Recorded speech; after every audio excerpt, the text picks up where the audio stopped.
Hello বন্ধুরা, সকাল বিকালে নাস্তায় একঘেয়েমি রুটি পরোটা ভাত খেতে ভালো না লাগলে এইভাবে নাস্তাটা কিন্তু বানিয়ে নিতে পারেন। খেতে হয় অসম্ভব মজার, আর বানানোটাও সোজা, হেলদিও হয়, টেস্টিও হয়, আর বানিয়ে খাওয়ালে সবাই অনেক বেশি প্রশংসা করে। তো চলুন রেসিপিটা শুরু করা যাক। আশা করি অনেক বেশি মজার লাগবে আপনাদের কাছে।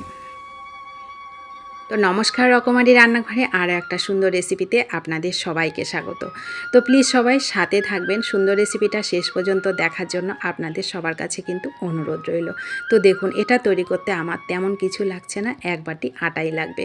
একটা আলু গ্রেট করে দিলাম, গাজর গ্রেট করে দিলাম, এখানে একটু ধনে পাতা দিলাম, ধনে পাতা কিংবা কারি পাতা যেটা খুশি সেটাই দিতে পারেন।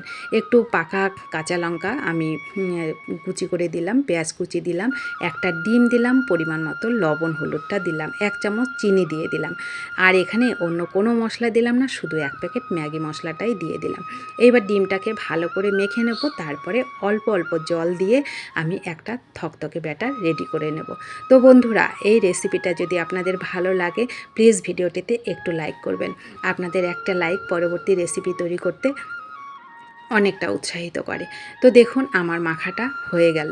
এইবার এটাকে বানিয়ে নেওয়ার পালা। গ্যাসের ফ্লেমটাকে অবশ্যই মিডিয়ামে কিংবা লো করে রেখে এই রান্নাটা করতে হবে, তাহলে খুব সুন্দর নাস্তাটা কিন্তু তৈরি হয়ে যাবে।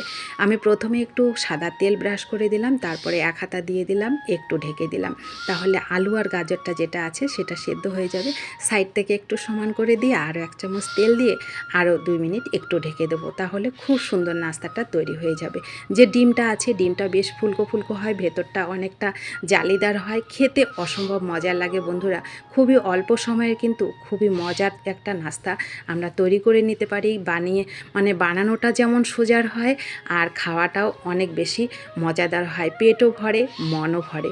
তো দেখুন, একইভাবে আমি সমস্ত নাস্তাগুলোকে কিন্তু তৈরি করে নিলাম। গ্যাসের ফ্লেমটা কিন্তু অবশ্যই একদম লো করে রেখে এটা তৈরি করবেন, তাহলে দেখবেন অনেক বেশি জালিদার হবে, আর খেতেও ভালো লাগবে। তো দেখুন, তৈরি হয়ে গেল আমার দারুণ স্বাদের নাস্তা। তো বন্ধুরা, এই ছোট্ট রেসিপিটা আপনাদের কাছে কেমন লাগলো কমেন্ট করতে কিন্তু ভুলবেন না। ভালো লাগলে অবশ্যই বাড়িতে তৈরি করে খাবেন, আর অনেক অনেক শেয়ার করে দেবেন। আর আমার পেজে যদি কোনো নতুন বন্ধু থেকে থাকেন তাদেরকে আমি স্বাগত জানাই, এবং সাবস্ক্রাইব করে আমার পাশে থাকার জন্য অনুরোধ জানাচ্ছি। ফেসবুক পেজ থেকে দেখলেও পেজটা ফলো করে রাখার অনুরোধ জানাচ্ছি। যারা ফলো করেছেন এবং সাবস্ক্রাইব করেছেন তাদেরকে আমার অসংখ্য অসংখ্য ধন্যবাদ ও ভালোবাসা।